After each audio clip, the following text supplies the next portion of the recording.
Presque 3 ans après la disparition soudaine de sa femme, il continue de faire parler de lui. Toujours incarcéré, Cédric Jubilard a fait l'objet d'un reportage, ces derniers jours, de nos confrères de RMC Story. Et l'on y découvrait les témoignages accablants de celles qui ont partagé sa vie après le drame et qui l'ont connu sous un jour inattendu. Alors que le procès se profile pour Cédric Jubilard, accusé du meurtre de sa femme Delphine en décembre 2020, certains témoignages pourraient être dévastateurs pour lui. Dévoilé par RMC Story le 7 novembre dernier, les récits des femmes qui l'ont fréquenté après la disparition de son épouse ne le présentent pas sous son meilleur jour. Loin de là. Et notamment l'une d'entre elles, surnommée Sandra dans l'émission, et qu'il aurait rencontrée via les réseaux sociaux à la suite de la médiatisation de son histoire, avant de démarrer une romance virtuelle avec lui.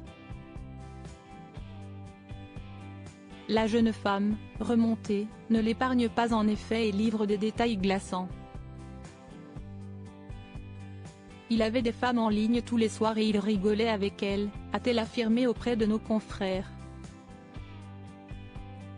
Il les appelait. Et il se vantait que pour lui, c'était un peu comme ses prétendantes.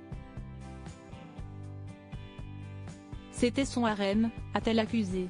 Avant de rappeler la façon dont il parlait de sa vie avec Delphine Jubilard, dont il était séparé depuis quelques mois avant sa disparition inexpliquée. Chez lui, c'était techno à fond, et rap US. Il recevait des potes, prenait l'apéro. Il vivait sa meilleure vie. Il disait qu'il s'était senti bridé par une femme pendant des années. Et il ne voulait pas que ça recommence, explique-t-elle. Pour rappel, l'infirmière s'était volatilisée en pleine nuit. En signalant sa disparition le lendemain, Cédric Jubilard avait raconté qu'elle était sortie promener les chiens mais n'était pas rentrée. Une version mise à mal par les différentes lessives, notamment de draps, qui ont été faites pendant la nuit, et par les propos du fils du couple. Âgé de 6 ans au moment de la disparition de sa maman, celui-ci avait raconté avoir entendu une dispute entre ses parents, et avait orienté les policiers sur la piste du meurtre. Les policiers, et toute l'opinion publique, qui avait suivi cette affaire, très médiatique. Mais pas question pour Cédric Jubilard de céder à la pression des centaines d'internautes persuadés qu'il est coupable de ce meurtre qu'il a toujours nié. Il disait qu'il envoyait des gens sur les réseaux sociaux, en sous-marin, pour recueillir tous les propos à son encontre. Il disait que, comme ça, il allait pouvoir porter plainte pour diffamation. Que comme ça il finirait de payer sa maison, c'est en effet rappelé Sandra, qui avait été choquée par ce genre de propos.